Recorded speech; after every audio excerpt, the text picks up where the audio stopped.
ಸರ್ಕಾರ versus RSS ಜಟಾಪಟಿಯ ಮುಂದುವರೆದ ಭಾಗ ಅಂತ ಹೇಳಿದ್ರೆ ಆರ್ಎಸ್ಎಸ್ ಒಡೆತನದ ಸಂಘ ಸಂಸ್ಥೆಗಳೇನೇನಿದೆ ಅಂದ್ರೆ ಅದರ ಅಡಿಯಲ್ಲಿ ಬರುವಂತಹ ಸಂಘ ಸಂಸ್ಥೆಗಳೇನಿದೆ ಅದರ ಆಸ್ತಿ ಮೇಲೆ ಸರ್ಕಾರದ ಕಣ್ಣು ಅಂತ.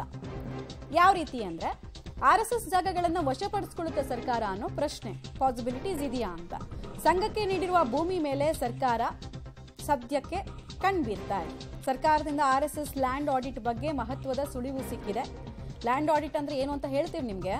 ಕಂದಾಯ ಸಚಿವರ ಹೇಳಿಕೆ ಸಂಘರ್ಷಕ್ಕೆ ವೇದಿಕೆ ಆಗುತ್ತಾ ಅನ್ನೋದು ಕುತೂಹಲದ ಕೇಂದ್ರ ಬಿಂದು. ಸಂಘದ ಆಸ್ತಿ ಮೇಲೆ ಸರ್ಕಾರದ ಕಣ್ಣು ಅಂತ ನಾವು ಹೇಳ್ತಿದ್ವಿ, ಲ್ಯಾಂಡ್ ಆಡಿಟ್ ಮಾಡೋದಕ್ಕೆ ಮುಂದಾಗ್ತಾರೆ ಅಂತ. ಲ್ಯಾಂಡ್ ಆಡಿಟ್ ಮಾಡೋದಾದ್ರೆ ವೆಲ್ಕಮ್ ಮೂವ್, ಅದು ಸರಿ, ಬಟ್ ಎಲ್ಲಾ ಸಂಘಟನೆಗಳಿಗೂ ಲ್ಯಾಂಡ್ ಆಡಿಟ್ ಅನ್ವಯಿಸುತ್ತಲ್ವಾ? ಬರೀ RSS ಮಾತ್ರ ಯಾಕೆ? ಆ ಸರ್ಕಾರದ ಇಂಟೆನ್ಷನ್ ಆಗಿ ಡೌಟ್ಫುಲ್ ಆಗುತ್ತೆ. ಎಲ್ಲ ಸಂಘಟನೆಗಳಿಗೂ ಅನ್ವಯ ಅಂದ್ರೆ ಮಾಡಬಹುದು.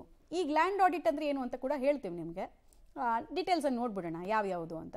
RSS ಮತ್ತು ಅಂಗಸಂಸ್ಥೆ, ಫಾರ್ ಎಕ್ಸಾಂಪಲ್ ರಾಷ್ಟ್ರೋತ್ಥಾನ, ಚಾಣಕ್ಯ ಯೂನಿವರ್ಸಿಟಿಯ ಜಾಗ ಇರ್ಬೋದು, ಹಾಸ್ಪಿಟಲ್ಸ್ ಇರ್ಬೋದು, ಆಮೇಲೆ ಇವ್ರಿಗೆ ಆಲ್ರೆಡಿ ನಿವೇಶನಗಳೆಲ್ಲ ಕೆಲವು ಕಡೆ ಅಲರ್ಟ್ ಆಗಿರುತ್ತೆ.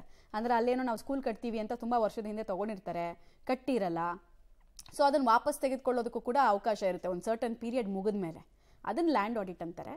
ಸೊ ಶಾಲೆ ವಿಶ್ವವಿದ್ಯಾಲಯ ಎಲ್ಲ ಕಟ್ಟಿದಾರ, ಆಮೇಲೆ ಪ್ರೊಸೀಜರ್ ಪ್ರಕಾರ ಇವರಿಗೆ ಭೂಮಿ ಹಸ್ತಾಂತರ ಆಗಿದೆಯಾ, ಅದನ್ನು ಚೆಕ್ ಮಾಡೋದನ್ನು ಲ್ಯಾಂಡ್ ಆಡಿಟ್ ಅಂತ ಅಂತಾರೆ. ಆದರೆ ಪ್ರಶ್ನೆ ಬರೋದು ಇಲ್ಲೇ, ಸಾರ್ವಜನಿಕ ಉದ್ದೇಶಗಳಿಗಾಗಿ RSS ಸಂಘಟನೆಗೆ ನೀಡಿರುವಂತಹ ಆಸ್ತಿ, ಇದನ್ನು ಮಾತ್ರ ಚೆಕ್ ಮಾಡ್ತಾರ ಲ್ಯಾಂಡ್ ಆಡಿಟ್ನಲ್ಲಿ. ಇದು ಎಲ್ಲ ಸಂಘಟನೆಗಳು ಕೂಡ ಅನ್ವಯ ಆಗ್ಬೇಕದು. ಆಗಿಲ್ಲ ಅಂದಾಗ ಮಾತ್ರ RSS ಬಗ್ಗೆ ದ್ವೇಷ, ವಿಷ ಕಾರ್ತಾ ಇದೆ ಸರ್ಕಾರ ಅಂತ ಕನ್ಸಿಡರ್ ಮಾಡ್ಬೋದು.